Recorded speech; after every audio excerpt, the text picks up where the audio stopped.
Hello दोस्त, आप सभी को स्वागत है अपने यूट्यूब चैनल एक्सपर्ट फिजिक्स वाला पर। तो आज की इस वीडियो में, आज के सेशन में, जैसा कि आप लोगों को पता है कि रेगुलर बेसिस पर ये प्रकाश की परिवर्तन और प्रकाश के अपवर्तन चल रहा है। तो प्रकाश की परिवर्तन हम लोग डिटेल्स में समाप्त कर चुके हैं, उसका नॉर्मिकल भी देख चुके हैं।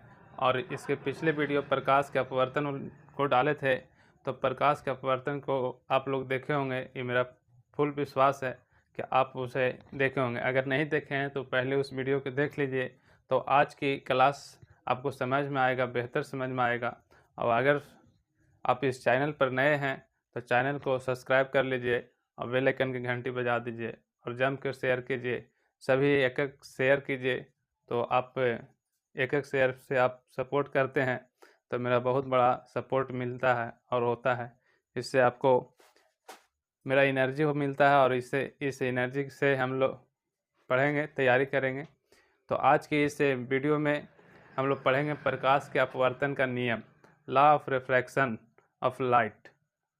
तो प्रकाश के अपवर्तन का नियम, जैसा कि हम लोग पिछले वीडियो में पढ़े थे कि प्रकाश के जो वेग होता है, वेलोसिटी एंड स्पीड होता है, वो अलग अलग माध्यम में अलग अलग होता है। जैसे प्रकाश की परिवर्तन वेग पर ही निर्भर करता है कि प्रकाश का जो अपवर्तन होता है वो माध्यम की वेलोसिटी पर, माध्यम प्रकाश की चाल पर निर्भर करता है कि किस माध्यम में कितना वेलोसिटी है। तो प्रकाश की जो चाल होती है निर्वात में या हवा में कहें तो हवा निर्वात में प्रकाश की चाल लगभग सेम होता है। आप देखे होंगे कि हवा में प्रकाश की चाल जो होता है लगभग 3 × 10⁸ मीटर पर सेकेंड होता है। उसी प्रकार से अगर वही प्रकाश से एक पानी में प्रवेश कर जाए तब उसका स्पीड कितना हो जाता है, तो 2.25 × 10⁸ मीटर पर सेकेंड हो जाता है। और अगर कांच में प्रवेश करती है तो वही प्रकाश की चाल वहाँ पे कांच पे थोड़ा और कम हो जाता है, 2 × 10⁸ मीटर पर सेकेंड हो जाती है।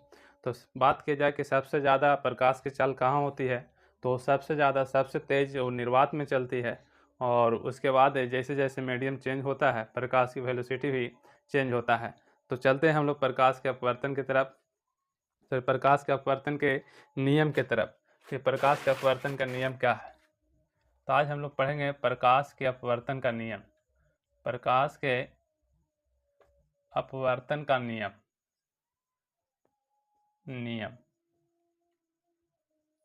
इसे बोला जाता है law of refraction of light. Refraction of light. तो प्रकाश के परिवर्तन का जो नियम है वो दो प्रकार का होता है। दो प्रकार के प्रकाश के परिवर्तन का नियम होता है। जैसे एक माध्यम का सतह है, माध्यम को बांटने वाली सतह है, और ऊपर जो माध्यम है वो मान लिया हवा है और नीचे जो माध्यम है वो पानी है। ये अच्छा समझ रहे होंगे कि माध्यम जो हवा है और एक माध्यम जो है पानी, ये दोनों में अगर तुलना किया जाए तो विरल माध्यम कौन होगा, तो विरल माध्यम हवा है और सघन माध्यम उसके अपेक्षा में पानी है। तो जब प्रकाश हवा से ये इसका लम्ब है, माध्यम का लम्ब है, और जब प्रकाश हवा से प्रवेश करता है पानी में तो ये अभिलम्ब की ओर मुड़ जाती है, और जबकि इसकी ओरिजिनल जो पाथ होता है वो इस तरह की होनी चाहिए, लेकिन वेग में परिवर्तन होने की वजह से, वेग में स्पीड में कमी होने की वजह से ये अभिलम्ब की ओर झुक जाती है। तो ये होगी आपतित किरण और ये अपवर्तित किरण, और इसके साथ है लम्ब के साथ जो बना गया कोण है, लम्ब के साथ जो कोण बनाता है आपतित किरण, उसको आई कहते हैं, यानी आपतन कोण, और ये हो गया अपवर्तन कोण आर। तो यहाँ से अगर देखा जाता है कि प्रकाश के परिवर्तन का नियम, तो प्रकाश के जो परिवर्तन का नियम है वो दो है, और दो कौन कौन है, तो ये हो गया आपतित किरण और ये हो गया अपवर्तित किरण, और ये जो डाला गया लम्ब है, इसके माध्यम पर जो लम्ब डाला गया है वो लम्ब, तीनों देख रहे होंगे तो एक ही सतह के एक ही बिंदु पर है। तो एक नियम ये हो गया। आप लिखना चाहो तो लिख लीजिए पहला नियम कि आपतित किरण, अपवर्तित किरण और सतह पर डाला गया लम्ब, ये तीनों सतह के एक ही बिंदु पर होते हैं। और दूसरा नियम को आप ध्यान से देखिए, ये बहुत ही इम्पोर्टेंट नियम है, और ये दूसरा नियम को स्नेल का नियम भी कहा जाता है। दूसरा नियम क्या है कि आपतन कोण की जो ज्या आई है और अपवर्तन कोण की ज्या आर, इसका एक निश्चित अनुपात होता है। ये दोनों आपतन कोण अपवर्तन कोण एक निश्चित अनुपात में होता है। इसे दूसरा प्रकाश के अपवर्तन का दूसरा नियम कहा जाता है।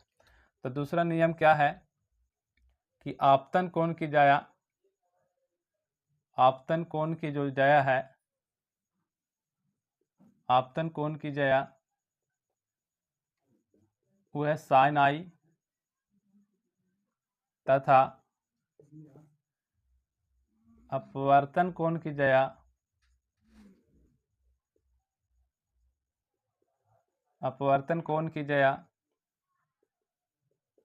साइन आर का अनुपात, साइन आर एक निश्चित अनुपात में होता है। एक निश्चित अनुपात में होता है।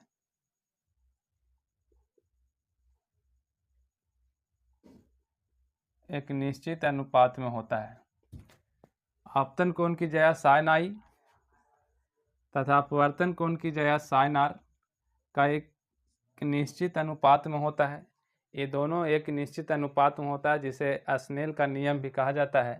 तो इसे हम लिख सकते हैं, इसे स्नेल का नियम भी कहा जाता है। स्नेल का नियम कहा जाता है। इसे स्नेल का नियम कहा जाता है।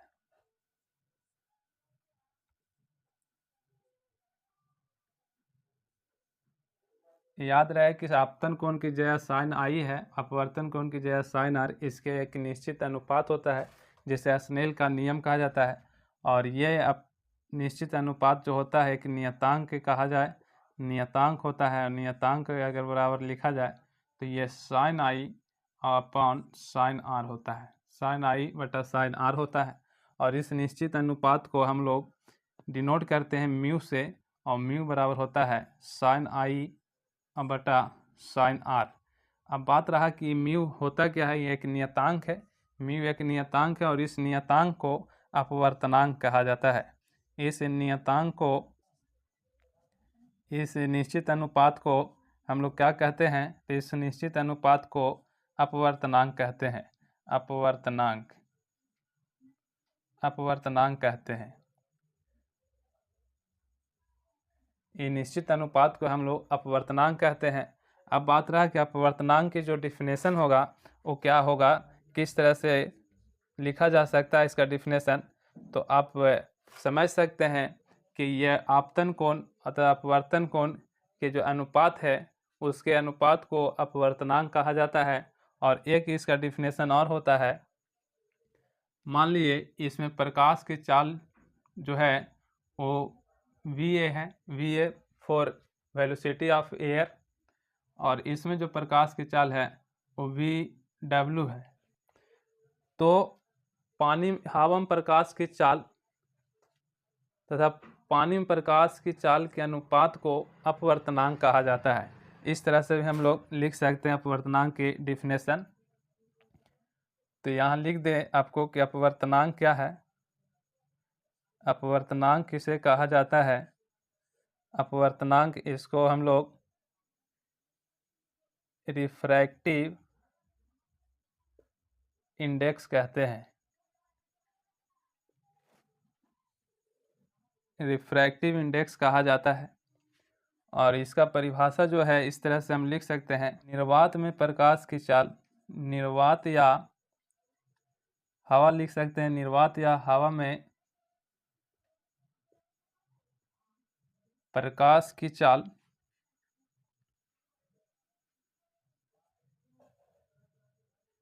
निर्वात में प्रकाश की चाल क्या कहा जाता है, उसको c बोला जाता है। तथा किसी माध्यम में प्रकाश की चाल, किसी मीडियम में प्रकाश की चाल, किसी मीडियम में प्रकाश की चाल के अनुपात जो होता है, अनुपात को रिफ्रैक्टिव इंडेक्स कहा जाता है, यानी अपवर्तनांक कहा जाता है। अपवर्तनांक कहा जाता है। अपवर्तनांक कहते हैं। निर्वात में प्रकाश चाल निर्वात कहे या तो फिर हवा, निर्वात या एयर, वैक्यूम या एयर में प्रकाश की चाल और किसी माध्यम में प्रकाश की चाल के अनुपात को हम लोग के क्या बोला जाता है, उसके अनुपात को हम लोग क्या कहते हैं, अपवर्तनांक कहते हैं, रिफ्रैक्टिव इंडेक्स कहते हैं। और ये अपवर्तनांक को क्या से डिनोट किया जाता है, तो इस अपवर्तनांक को म्यू से डिनोट किया जाता है। म्यू बराबर साइन आई बटा साइन आर होता है, तो इसके साइन आई बटा साइन आर म्यू के बराबर होता है और अपवर्तनांक को म्यू से ही डिनोट किया जाता है। इसका मतलब ये हो गया, कि म्यू बराबर साइन आई बटा साइन आर तो होता ही है, लेकिन ये भी होता है सी बटा भी, यानी अपवर्तनांक का फॉर्मूला ये हो गया। अपवर्तनांक को बात किया जाए आगे कि अपवर्तनांक के कई सही मात्रक क्या होता है, तो यह जो है कौन अपवर्तनांक, यह मात्रकहीन होता है। मात्रकहीन के मतलब इसका मात्रक नहीं होता है, मात्रकहीन होता है। और बात किया जाए इसका बीमा के बारे में, तो इसका बीमा भी बीमाहीन होता है, यह बीमाहीन होता है। आप याद रखिए, बीमाहीन होता है, मात्रकहीन और बीमाहीन दोनों होता है। इसका मात्रक नहीं होता है और न इसका बीमा होता है। अपवर्तनांक का कोई मात्रक नहीं होता है और न ही इसका कोई बीमा होता है। तो आई होप कि आप अपवर्तनांक को अच्छा से समझ पाए कि अपवर्तनांक होता क्या है। तो स्नेल साहब ने कहे थे कि अपवर्तनांक जो होता है वो आपतन कोण की ज्या और अपवर्तन कोण की ज्या के अनुपात को अपवर्तनांक कहते हैं। और एक परिभाषा आप देखे हैं कि निर्वात या हवा में प्रकाश की चाल सी कहा जाता है और किसी माध्यम प्रकाश के चाल के अनुपात को तो इसके माध्यम प्रकाश के चाल को भी से डिनोट किया जाता है। तो इसलिए यहाँ क्या हो गया, यहाँ सी बटा भी हो गया। सी बटा भी कहने का मतलब निर्वात में प्रकाश की चाल और उस किसी माध्यम प्रकाश की चाल भी के अनुपात को अपवर्तनांक कहते हैं। और स्नेल साहब बोले थे कि साइन आई बटा साइन आर ही अपवर्तनांक होता है, इसलिए साइन आई बटा साइन आर और सी बटा भी दोनों बराबर होता है। तो चलते हैं अपवर्तनांक कितने प्रकार का होता है, टाइप्स ऑफ रिफ्रैक्टिव इंडेक्स। अपवर्तनांक का प्रकार, अपवर्तनांक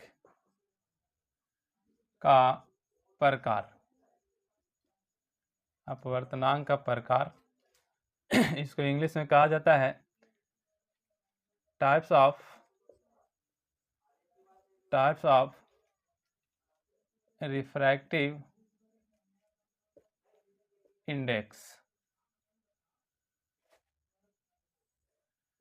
तो इसका प्रकार दो होता है। एक आपसे बात की जाए, पहला जो होता है निरपेक्ष अपवर्तनांक होता है,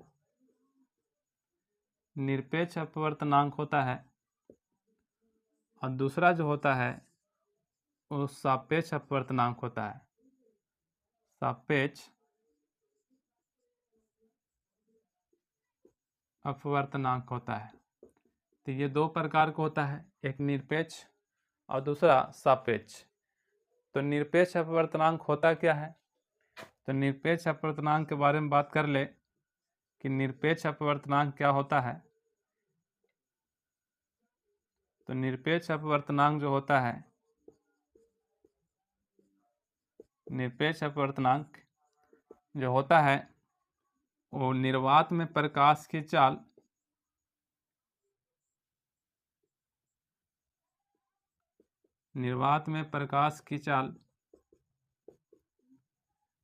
इसको निर्वात में प्रकाश की चाल को सी से डिनोट किया जाता है। निर्वात में प्रकाश की चाल तथा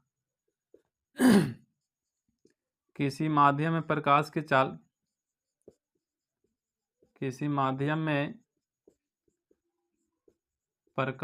चाल इसको V से डिनोट किया जाता है। के अनुपात निरपेक्ष अपवर्तनांक कहलाता है। निरपेक्ष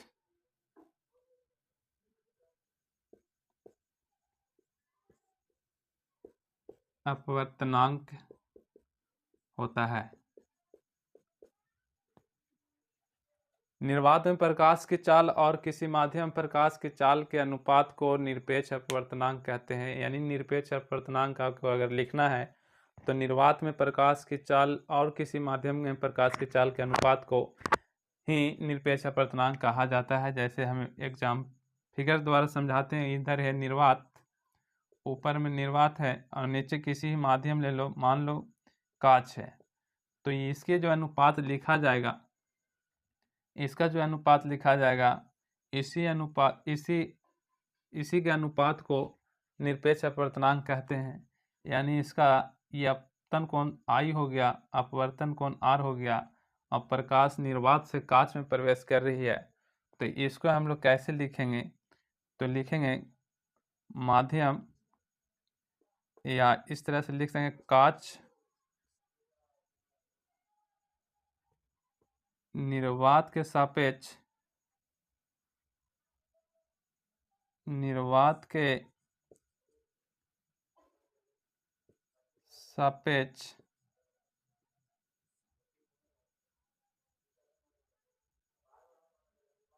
निर्वात के सापेक्ष कांच का अपवर्तनांक, कांच का अपवर्तनांक। निर्वात के सापेक्ष कांच का अपवर्तनांक को कैसे लिखा जाएगा? तो निर्वात के सापेक्ष कांच के जो अपवर्तनांक होगा उसको म्यू और Ag लिखा जाएगा।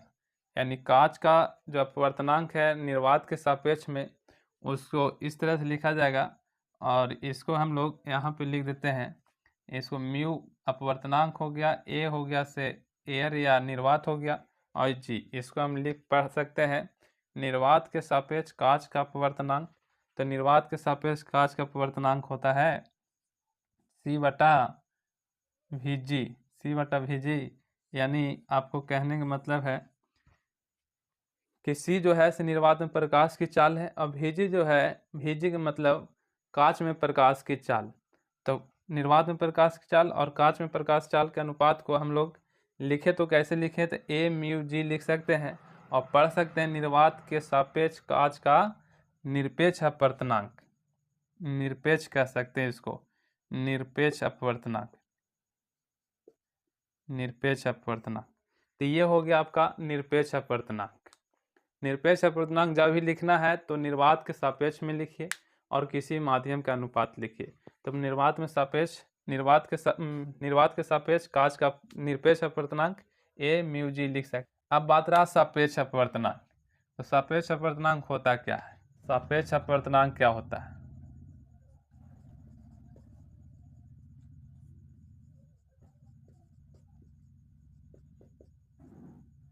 सापेक्ष अपवर्तनांक, तो सापेक्ष अपवर्तनांक होता है किसी एक माध्यम में प्रकाश की चाल, किसी एक माध्यम के सापेक्ष किसी एक माध्यम में प्रकाश की चाल। तो किसी एक माध्यम जो प्रकाश चाल हो जाए उसको हम लोग डिनोट कर देते हैं V1 से, तथा किसी दूसरे माध्यम प्रकाश की चाल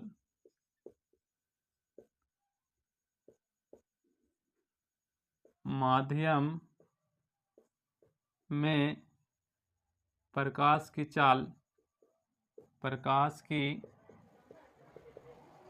चाल इसको V2 से डिनोट कर देते हैं के अनुपात को सापेक्ष अपवर्तनांक कहा जाता है। सापेक्ष अपवर्तनांक कहा जाता है।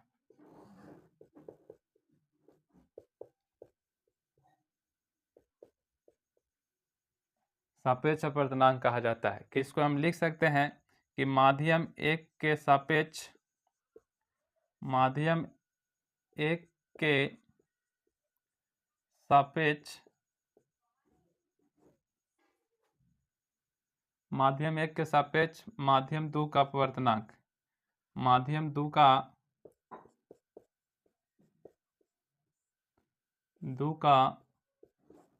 अपवर्तनांक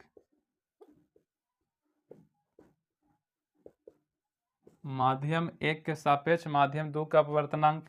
तो मान लिए माध्यम एक है ये, दूसरा माध्यम ये दो है, और यहाँ से ये प्रकाश माध्यम एक से माध्यम दो में प्रवेश करती है। तो प्रकाश जब इस माध्यम एक में माध्यम एक से माध्यम दूसरा में प्रवेश करती है तो माध्यम वन में प्रकाश की चाल v1 हो गया। अब मान लें कि माध्यम टू में उसका प्रकाश v2 हो गया।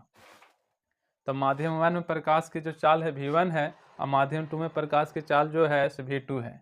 तो अगर हम यहाँ करते हैं v1 y v2 तो ये हो गया सापेक्ष अपवर्तनांक, और इसको लिखा जाएगा कि माध्यम एक के सापेक्ष माध्यम दो का अपवर्तनांक।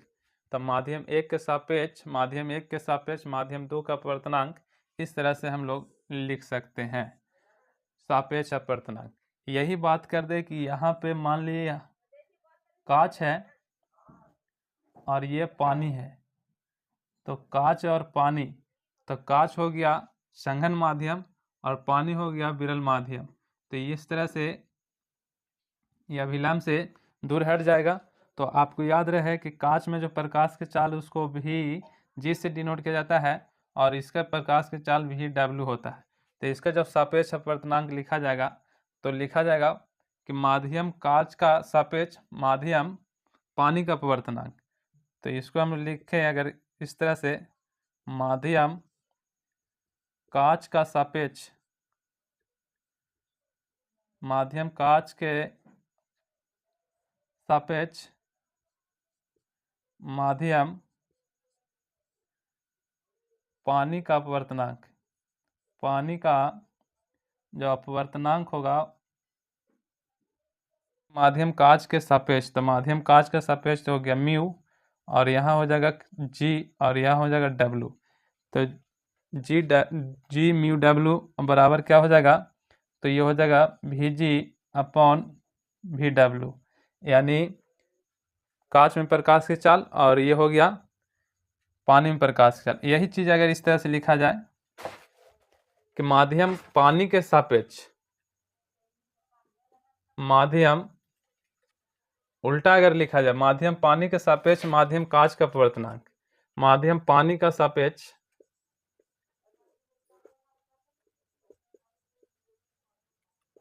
माध्यम कांच का अपवर्तनांक।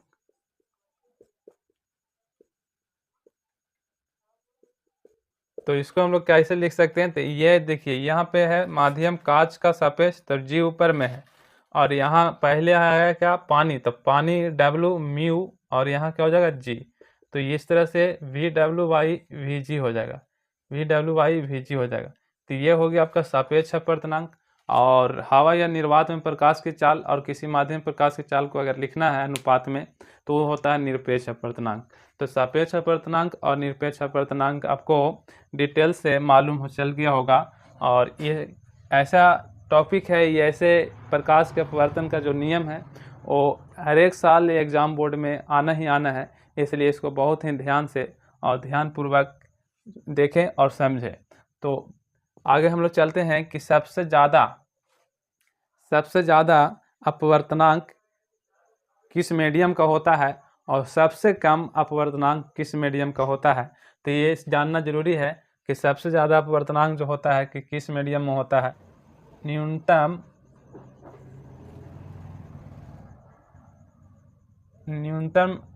निरपेक्ष अपवर्तनांक, निरपेक्ष अपवर्तनांक।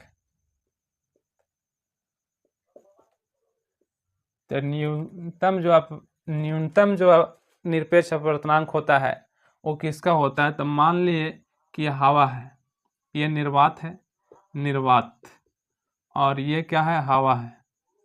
तो अगर प्रकाश निर्वात से हवा में आती है, तो निर्वात से हवा में आती है तो यह इस तरह से मुड़ जाती है। ये इसका रूल है, इसका नियम है कि विरल माध्यम से सघन माध्यम आएगी तो अभिलंब की ओर मुड़ जाएगी।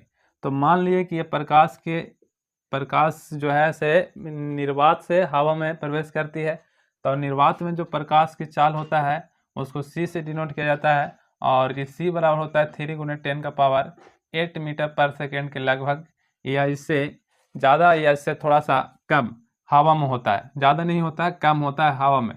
तो हवा में जो प्रकाश चाल होता है यानी VA लिख सकते हैं, और हवा में जो प्रकाश चाल होता है इसके अपेक्षा बहुत कम होता है लगभग, मतलब इससे इतना ही। नॉर्मिकल बनाने के लिए हम लोग 3 × 10⁸ मीटर पर सेकेंड ही लिया जाता है, लेकिन थोड़ा सा कम होता है, ये आपको ध्यान देना होगा। तो हम अगर निकालते हैं निरपेक्ष अपवर्तनांक तो क्या लिखेंगे, तो यहाँ लिखेंगे ए म्यू ए, यानी ये हो गया आपका भैकम्प या भैकम्प न भी लिखे तो चलेगा, निरपेक्ष अपवर्तनांक है। और यहाँ क्या हो जाएगा CY/VA, और C और V यानी 3 × 10⁸ मीटर पर सेकेंड निर्वात में प्रकाश की चाल, और हवा में प्रकाश चाल भी 3 × 10⁸ मीटर पर सेकेंड ही होता है।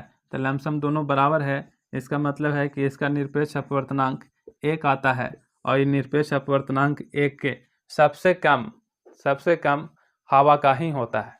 तो सबसे कम अपवर्तनांक कितना होता है, तो 1 होता है, और वो है हवा। वो माध्यम जो है हवा का अपवर्तनांक होता है 1।